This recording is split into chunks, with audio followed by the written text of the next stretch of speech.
রব্বুল আলামিন সমস্ত মানুষকে উদ্দেশ্য করে আইয়ুহান নাস ইন্না খলাকনাকুম মিন যাকারিন ওয়া উনসা, পৃথিবীর সকল মানুষকে আল্লাহ বলছেন আমি তোমাদেরকে একজন পুরুষ এবং একজন নারী থেকে আমি তোমাদেরকে, সকল মানুষের আদি পিতা এবং মাতা আছে, তিনি সৃষ্টি করেছেন।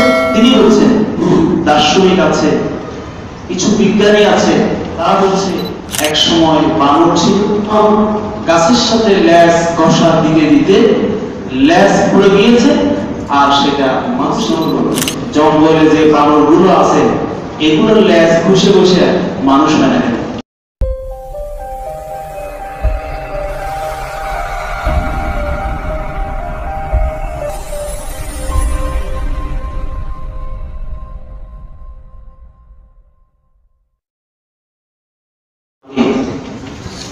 ইসলামে সমাজ ব্যবস্থা এবং সামাজিক দায় দায়িত্ব কি, একজন ইমানদার হিসেবে তার কি করণীয়, এই বিষয়টি আজকে আপনাদের সম্মুখে আমি পেশ করতে চাই। ওমা তাওফীকি ইল্লা বিল্লাহ আলাইহি তাওয়াক্কালতু ওয়া ইলাইহি উনীব। আল্লাহ তাআলা পবিত্র কোরআনে কারীমে ইরশাদ করছেন, ইয়া আইয়ুহান নাস, ওহে মানুষ সকল, পৃথিবীর সকল মানুষকে উদ্দেশ্য করে আল্লাহ পাক বলেছেন, ঈমানদার মুসলমান না, পৃথিবীর সকল মানুষকে। ইয়া আইয়ুহান নাস, ওহে মানুষ সকল। কারণ এই আয়াতে আমাদেরকে যে নির্দেশনা আল্লাহ দিবেন সেটা যদি পৃথিবীর সকল মানুষ পালন করে তাহলে সকলের জন্য কল্যাণ। এই জন্য এখানে আল্লাহ ইয়া আইয়ুহান নাস দিয়ে বলেছেন। বাস্তবে কি পৃথিবীর সকল মানুষ যদি শুধু কোরআনকে ফলো করে, অনুসরণ করে, বিশ্বাস ছাড়াও যদি কোরআনকে অনুসরণ করে, এই সমাজে শান্তি প্রতিষ্ঠা হবে। অমুসলিমরা যদি কোরআনের আইনগুলো নিয়ে তারা অনুসরণ শুরু করে দেয়, ফলো করতে শুরু করে, তারাও শান্তি পাবে। তাই আজকে ইউরোপ, আমেরিকা, পশ্চিমা বিশ্ব তাদের সমাজ ব্যবস্থার উপরে বিরক্তি হয়েছে, সমাজ ব্যবস্থার উপর তাদের ঘৃণা চলে আসছে। তারা এখন বের হওয়ার পথ তালাশ করছে। আছে কি কেউ, কোন মুসলমান তাদেরকে ইসলামের পথটা দেখিয়ে দিন? তাদের সমাজ ব্যবস্থা তাদের কাছে এখন এটা কাল হয়ে দাঁড়িয়েছে। তারা এটাকে এখন আর এক মুহূর্তের জন্য রাখতে রাজি নাই। এই হচ্ছে পশ্চিমা বিশ্বের ভিতরের অবস্থা। আল্লাহ পাক আমাদের সকলকে বোঝার তৌফিক দান করুন। ইসলাম এমন একটি সুন্দর সমাজ ব্যবস্থা দান করেছে যা আমরা যদি পালন করতাম, একটি সমাজ শান্তিময়, সুখী, সুন্দর, অল্প সময়ের মধ্যেই তা হওয়া সম্ভব। অল্প সময়ের মধ্যে কিছু মূলনীতি, সামান্য কিছু মূলনীতি যদি আমরা অনুসরণ করি।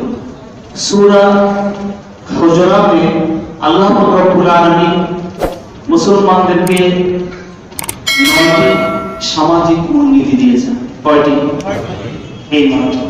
খুব খেয়াল করবেন, এত কঠিন কোনো বিষয় না যে খুব গবেষণা করতে হবে, অনেক নতুন নতুন আইন তৈরি করতে হবে, অনেক ল না।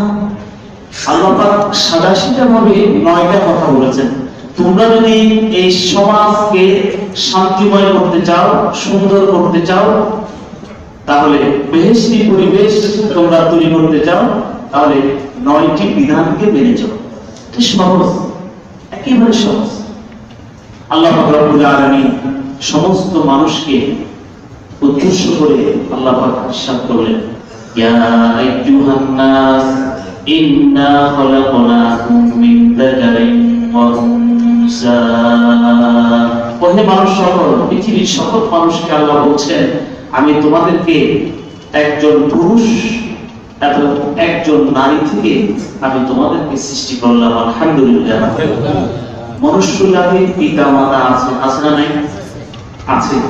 এবং যিনি সৃষ্টি করেছেন তিনি বলছেন, পবিত্র কোরআন বলছে সকল মানুষের আদি পিতা এবং মাতা আছে, আছে না নাই? যিনি সৃষ্টি করেছেন তিনি বলছেন। আর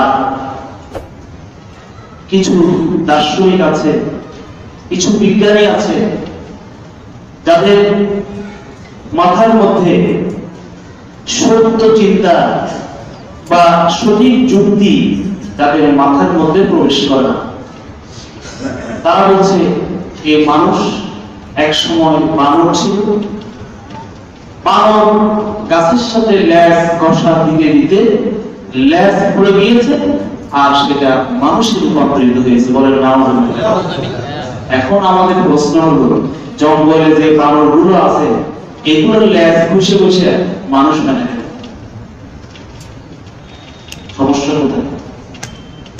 এতটুকু আকল বিবেক নাই যে আল্লাহ পাক হাজারো সৃষ্টি বানিয়েছেন, জলে এবং স্থলে হাজারো হাজারো টাইপ বানর বানিয়েছেন, তো কত প্রকারের বানর, গরু বানিয়েছেন তো কত প্রকারের গরু।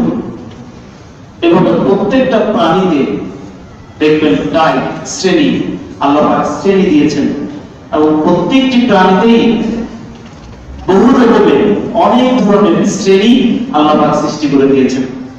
তো এর মধ্যে একটা টাইপ হচ্ছে বানর। বানরের মধ্যে বহু প্রজাতি আছে, সেটা একটা ভিন্ন প্রাণী। বানর কেন মানুষ হতে যাবে আর মানুষ কেন আগে বানর হতে যাবে? আল্লাহ পাক প্রত্যেককে আলাদা আলাদা স্বতন্ত্র তৈরি করতে পারেন না? কেন বানরটাকে মানুষ হতে হবে? আল্লাহ পাক তো প্রত্যেককে আলাদা আলাদা তৈরি করতে পারেন। এক প্রাণীকে অবান্তর ভাবে অযৌক্তিক ভাবে বিভিন্ন প্রাণীতে পরিণত করা, এটা আল্লাহ পাকের স্বভাব বিরুদ্ধ, আল্লাহ পাক রব্বুল আলামিনের নিয়ম বিরুদ্ধ।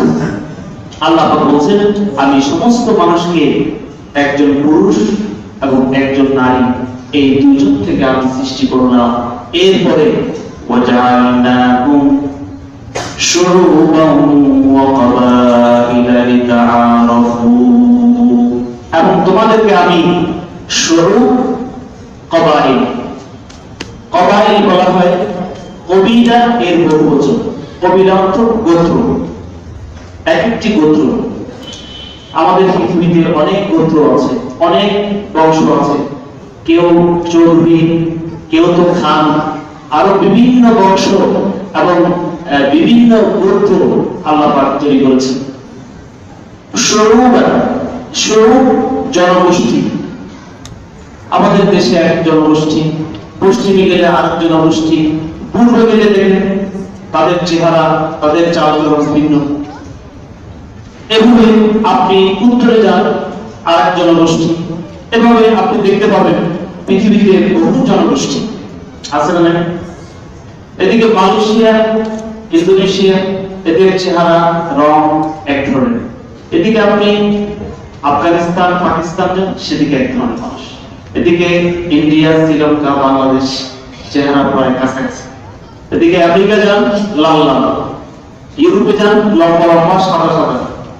আল্লাহ পাক এভাবে বিভিন্ন গোষ্ঠী, বিভিন্ন জনগোষ্ঠী এটা আল্লাহ পাক তৈরি করেছেন। আল্লাহ পাক তৈরি করেছেন। কেন? কারণ কি? আল্লাহ পাক উত্তর নিজেই দিয়ে দিলেন। সুবহানাল্লাহ। আল্লাহ পাক বলছেন লিতাআরাফু, আমি বিভিন্ন গোত্রে বিভিন্ন জনগোষ্ঠী এই জন্য তৈরি করেছি যেন তোমরা একে অপরকে চিনতে পারো, পরিচিতি লাভ করতে পারো। সুবহানাল্লাহ। আপনি আমেরিকা থেকে যখন একজন ব্যক্তি এখানে আসে তখন আমরা চিনতে পারবো কোন দেশে, কোন ভূমিতে তার বসবাস, তার ভাষা কি, তার আচরণ কি। একজন যদি আরব দেশ থেকে আসে তার চেহারা, রং, ভাষা ভিন্ন। এভাবে প্রত্যেকটা আল্লাহ পাকের জনগোষ্ঠীকে আলাদা আলাদা পরিচয় গ্রহণ করা একটা যোগ্যতা এবং এক বৈচিত্র্য, এক বৈশিষ্ট্য আল্লাহ পাক দিয়ে দিয়েছেন। এগুলো কার? আমরা লিতাআরাফু, যেন তোমরা একে অপরকে চিনতে পারো। আচ্ছা, চিন্তা করেন তো দেখি, যদি এরকম আলাদা আলাদা তৈরি না করে সবাইকে এক ধরনের লম্বা, এক সাইজ, এক রং, আর যদি চেহারা যদি এক হইতো তাহলে কাম খালাস। ঠিক কিনা বলেন? আপনার জমিন আর একজন নিয়ে বলে আছে তো, বুঝলেন না?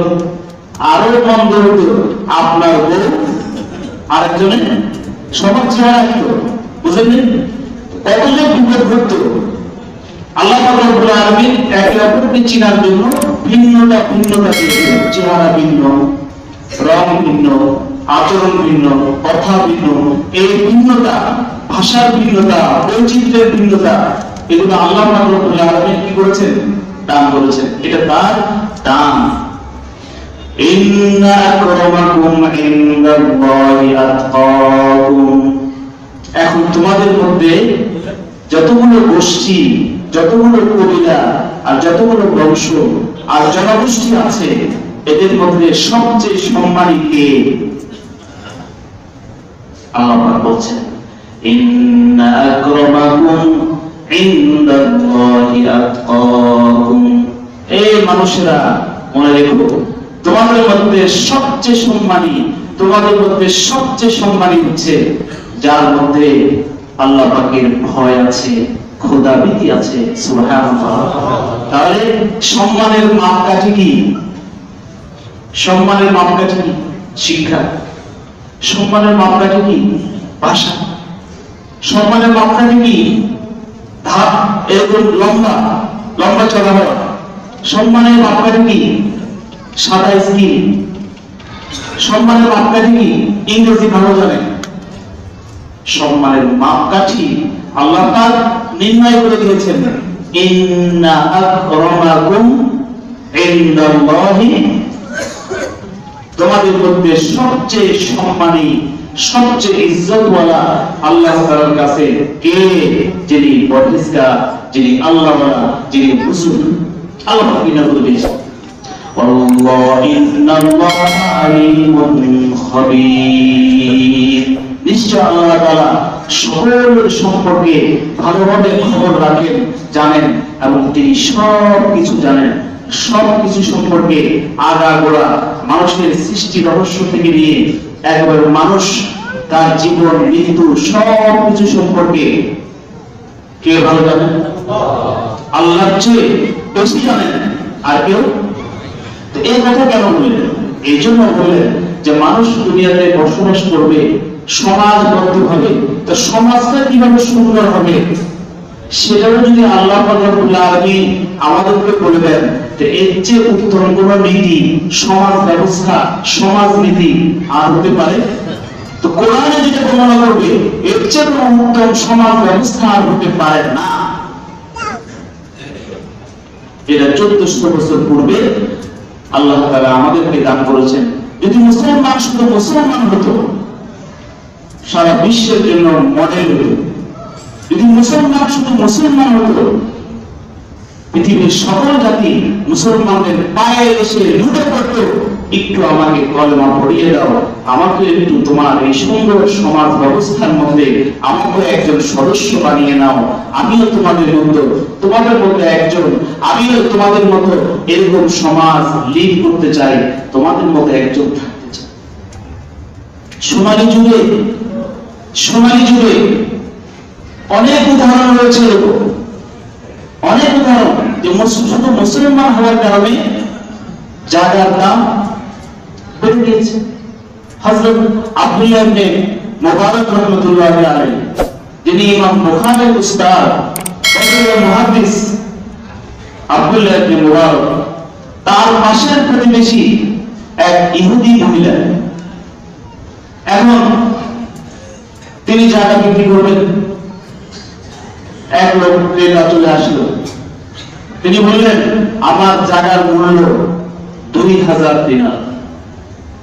ক্রেতা বলছেন, কেন?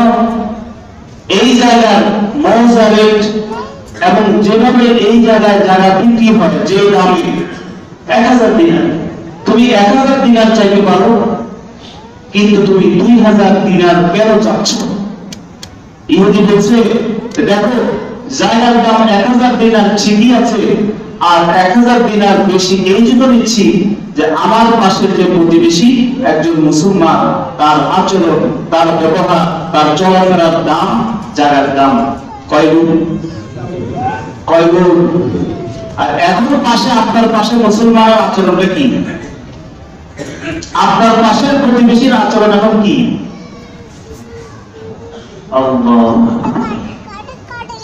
সামাজিক দায়িত্ব আছে আমাদের। ঢাকার চকবাজারে এক ট্র্যাজেডি ঘটে গেল, শত প্রাণ চলে গেল। কি তাদের দোষ ছিল? সমাজের মানুষের কি দায়িত্ব ছিল? প্রশাসনের কি দায়িত্ব ছিল? প্রত্যেকটি নাগরিককে এরকম সচেতন হওয়ার দরকার ছিল। ইসলামিক শিক্ষা আছে, ইসলাম শিক্ষা দিচ্ছে আমাদের। হযরত ওমর রাদিয়াল্লাহু তাআলা আনহু জায়গাকে, আবাসনকে ভাগ করে দিয়েছিলেন। এই জায়গায় এই জিনিস উৎপাদিত হবে, এখানে মানুষ বসবাস করবে, এখানে তো অন্য কিছু থাকতে পারে না। হযরত ওমর রাদিয়াল্লাহু তাআলা আনহু তার খেলাফত ব্যবস্থায় এই ভূমি বন্টন নীতি তৈরি করে দিয়েছে, যা আজ অমুসলিমরা ফলো করছে। কোন জায়গায় কি থাকতে হবে সেটা নির্ধারণ করে দিয়েছেন কে? হযরত ওমর ইবনুল খাত্তাব রাদিয়াল্লাহু তাআলা। আমার আপনার প্রত্যেকের সামাজিক কিছু দায়িত্ব আছে যেটা আমরা পালন করছি না, যেটা একটা ঘনবসতি এলাকা, একটি ঘনবসতি এলাকা, আবাসিক এলাকার নিচে কেমিক্যাল কারখানা বা কেমিক্যালের গোদাম সেখানে রেখেছে। অর্থাৎ একটা লোক দোতলায় তিনতলায় বসবাস করছে, সেখানে তার শোয়া, খাওয়া, দাওয়া, ঘুম সবকিছু নিচে হচ্ছে বিস্ফোরক, অর্থাৎ বিশাল একটি বোর্ডের উপরে তিনি বসবাস করছেন। এটা কোন সাধারণ সেন্সে এটা মানুষের কাজ করার কথা ছিল যে কিভাবে একটা বোমার উপরে, একটি বিস্ফোরক জিনিসের উপরে মানুষ কিভাবে বসবাস করে। একটি গাড়ির মধ্যে সিলিন্ডার, অধিকাংশ সিলিন্ডার গুলো মেয়াদ উত্তীর্ণ এবং যে কোনো সময় এটা বিস্ফোরণ ঘটে গাড়ির সকল আরোহী, ড্রাইভার সহ সকলকেই দুনিয়া থেকে বিদায় দিতে পারে না। তাহলে আপনি আমি চিন্তা করে দেখুন, সবাই আপনি সকলে গাড়িটা যখন আরোহণ করি সিএনজিতে অথবা যেখানে গ্যাস সিলিন্ডার আছে, এক একটা বোমা সাথে নিয়ে আমরা চলাফেরা করছি। জীবনটাকে একটা রিস্কি করার কি প্রয়োজন ছিল? কেন আপনি এটা কি বাধ্য হয়েছে? আপনার মানুষের জীবনের জীবনের মূল্যায়নে একটি ট্র্যাজেডি ঘটে যায়, আহা কি ঘটে গেল, কিছুদিন পরে আবার আমরা ভুলে যাই। এটা আমাদের চরিত্র কিনা বলে? এটা আমাদের চরিত্র। এই যে ঘটনা ঘটলো, 2-3 দিন হবে, আর 1 সপ্তাহ যাবে, 10 দিন যাবে, 1 মাস যাবে, আবার আমরা বেমালুম। আচ্ছা, ইসলাম শিক্ষা দিয়েছে, আল্লাহ রাসূল হাদিস বলেছেন, লা ইউতাবুল মুমিনু ফি জুহরিন ওয়াহিদিন মাররাতাইন। আল্লাহ রাসূল বলেছেন যে কোন ইমানদার, কোন মুসলমান এক গর্তের মধ্যে 2 বার পড়ে না। একজন মুসলমান একটি গর্তে 2 বার পড়ে না। আমরা দেখছি 10 বছর আগে ওই ঢাকার নিমতলায় একটি ট্র্যাজেডি, আবার 10 বছর পরে, 9 বছর পরে আবার কি দেখতে পেলাম? একই ঘটনা। কি শিক্ষা? আমরা কি শিক্ষা নিতে পারি না? আমরা এখান থেকে আমাদের কোনো শিক্ষা নাই। একটি ঘটনা ঘটে গেল, এরপরে আবার আমরা একইভাবে আবার বসবাস করছি, এমন বেকায়দায়, রিস্কি লাইফ। আমাকে কে বাধ্য করেছে? আমাদেরকে কে বাধ্য করেছে এরকম ভয়ানক অবস্থায় রিস্কি জীবন যাপন করতে? লা ইউদাবুল মুমিন ফি জুহরিন ওয়াহিদিন মাররাতাইন। কোন ইমানদার, কোন মুসলমান এক গর্তে 2 বার পড়ে না। মুসলমান সতর্ক, মুসলমান সচেতন। এটা কে শিখিয়েছে? আল্লাহ রাসূলের হাদিস আমরা আমল করি। কিতাবে আসছে ফাকিরুল ফুরুজ ক্বাবলা আল বুরুজ। তুমি কোন ঘরে প্রবেশ করার আগে বহিরাগমন ব্যবস্থা তুমি আগে তৈরি করে নাও। তুমি আগে প্রবেশ করার আগে কোন ঘরে প্রবেশ করার আগে বাহিরের রাস্তাটা আগে তৈরি করো। এই লোকগুলো আটকা পড়লো, বের হওয়ার কোন রাস্তাও পেল। এক দোকানের মধ্যে 7 জন ছিল। যখন আগুন দেখলো তারা সাঁতার টেনে দিল, আর এই সাঁতার টেনে দেওয়াটা তাদের জন্য বিপদের কারণ হয়ে গেল। 7 জন ওষুধ কিনতে আসছিল। এই রোগী, ক্রেতা, ডাক্তার আর কম্পাউন্ডার সবাই এক দোকানের ভিতরে আগুনে পুড়ে বের হওয়ার সুযোগ পায়। এরকম ঘটনা ঘটবে, আমাদেরকে ব্যবস্থা নিতে হবে। আল্লাহ রাসূল শিখিয়ে দিয়েছেন আমাদেরকে, ব্যবস্থার পদ্ধতি আমাদেরকে শিখিয়ে দিয়েছেন। একবার একটা ঘটনা হচ্ছে, সেখান থেকে একটা শিক্ষা আমাদের নেওয়া উচিত ছিল না? বলেন ছিল কিনা? এরপরও আমাদের তাদের প্রতি করণীয় আছে। আমরা এই সকল যারা চকবাজারের অগ্নিকাণ্ডে যারা নিহত হয়েছে, আমরা সকলে তাদের জন্য দোয়া করব। আল্লাহ পাক যেন সকলকে জান্নাত নসিব করেন, আমিন। আল্লাহ পাক তাদের সকলকে মাফ করে দিন। আল্লাহ রাসূল হাদিস বলেছেন যে আগুনে পুড়ে মারা গেল, যে পানিতে ডুবে মারা গেল, যে দেওয়াল ধসে মারা গেল, তাদের সকলকে আল্লাহ পাক রব্বুল আলামিন জান্নাত দান করবেন, সুবহানাল্লাহ। পরিষ্কার হাদিস, এটা জান্নাতি সত্য। কিন্তু আমার কি এটাই যে বারবার এরকম ইতিহাসের পুনরাবৃত্তি হবে, ট্র্যাজেডি একটার পর একটা ঘটতেই থাকবে, আমাদের এখান থেকে কোনো শিক্ষা নাও?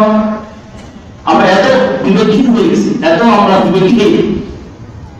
আল্লাহ পাক রব্বুল আলামিন আমাদেরকে মাফ করুন, আমাদের এখান থেকে শিক্ষা নেওয়ার তৌফিক দান করুন, বলুন আমিন। সামাজিক শিক্ষা, একজন প্রতিবেশীর সাথে কি আচরণ করতে হবে, একজন পাশের প্রতিবেশীর সাথে কি আচরণ করতে হবে। আপনার বন্ধু আছে, আপনার ভাই আছে, আপনার মাতা পিতা আছে, আত্মীয় স্বজন আছে, সমাজের সকলের প্রতি দায়িত্ব আছে। আমাদের প্রত্যেকের কিছু না কিছু করণীয় আছে না নাই? প্রত্যেকের আছে।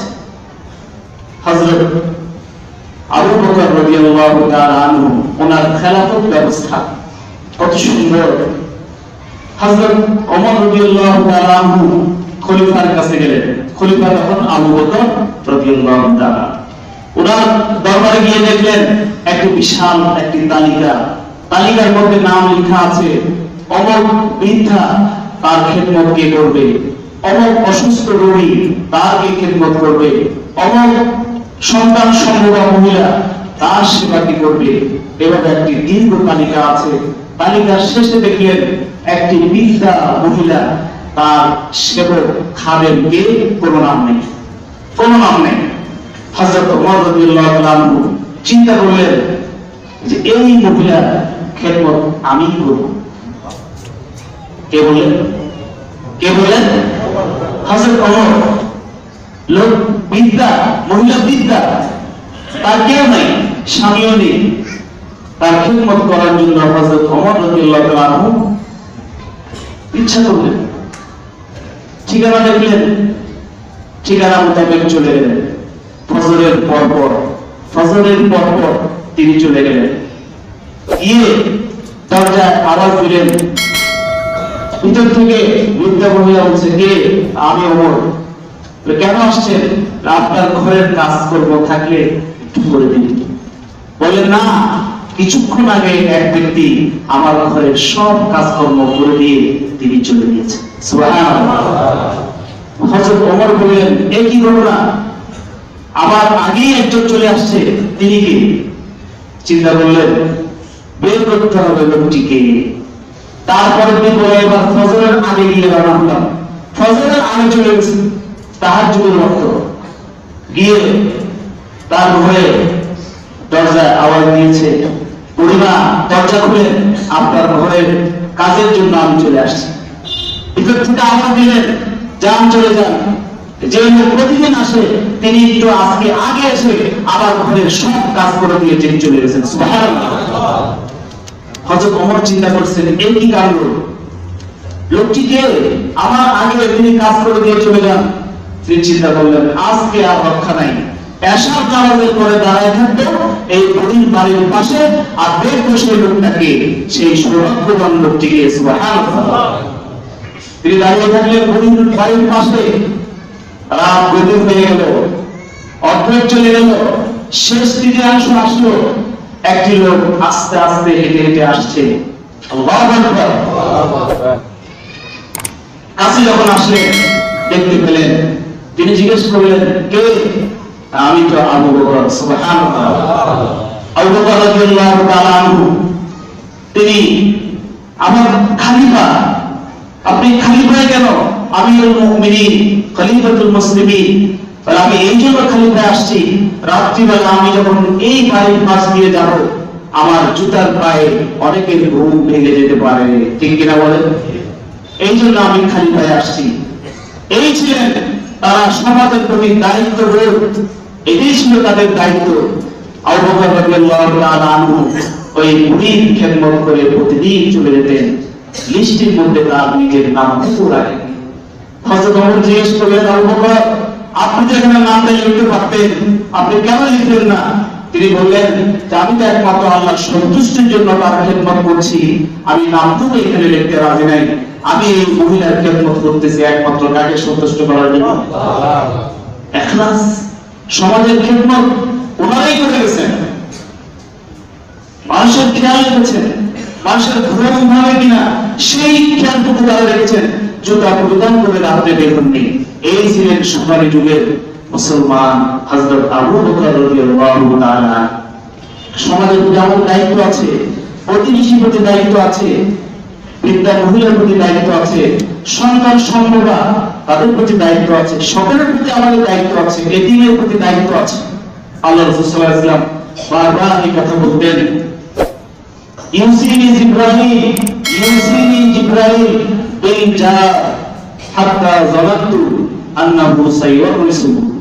আল্লাহ রাসূল বলতেন, জিবরাইল ইসলাম এসে আমাকে বারবার বলতেন, প্রতিবেশীর খবর নাও, প্রতিবেশীর খবর নাও। আমি ভাবতে শুরু করলাম আমার প্রতিবেশী আমার ওয়ারিস হয়ে যায় কিনা, এত গুরুত্ব দিয়েছে। তাই আল্লাহ রাসূল সাল্লাল্লাহু আলাইহি ওয়াসাল্লাম সাহাবীদেরকে বললেন, হে আমার সাহাবীরা, ঘরে যদি একটু ভালো খাবার পান করো, একটু ঝোল বাড়ায় দিও, পাশের প্রতিবেশীকে একটু দিও। সুবহানাল্লাহ। আছে না?